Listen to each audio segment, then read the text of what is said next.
Hey, good morning, guys. I am so glad that you're listening this morning on Wednesday. We're halfway through our week. So I'm going to jump right in. John 8, 1 through 11 talks about the story of the woman that's caught in adultery. So basically, the Pharisees bring this lady who was caught in the act of adultery and was trying to trap them and said that, they were going to stone her because Moses said, to do that.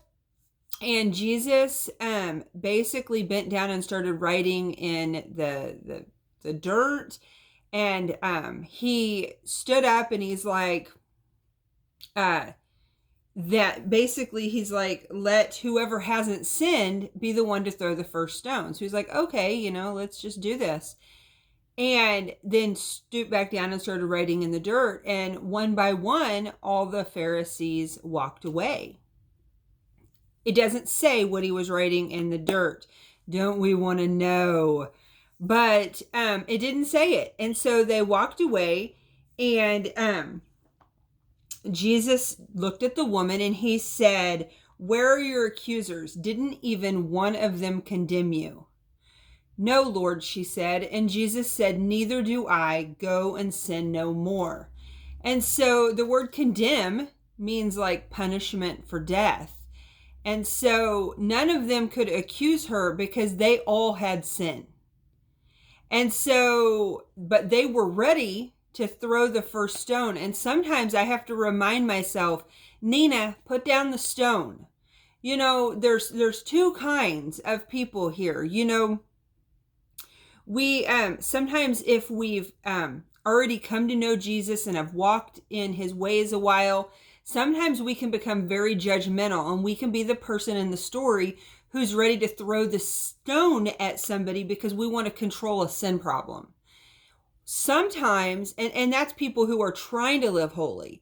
Sometimes in the story and in today's time, that we can pick up the stone to throw at people, not because we're trying to live holy, but because we're hiding our own sin problem. And out of that comes that. So we're all somewhere in the story, and none of us, just like none of them, have the right to condemn anyone of their sin. So I have to remind myself, Nina, put down the stone. And so maybe you're somebody who thinks that you're condemned by your sin. So it's like, but Jesus. So we look at Jesus in the story. What did Jesus do? I love that. Like, he changes everything. And Jesus is the only one that can condemn us because he lived a sinless, perfect life.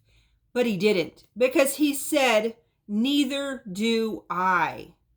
Go and sin no more." We worry and we try to control a sin problem. We don't want to be full of grace, and we want to throw stones at people and judge them because we're afraid.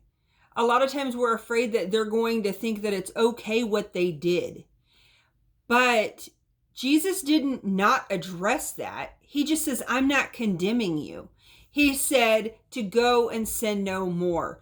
And that is the good news. Jesus didn't condemn the world of their sin, but he took the punishment upon him.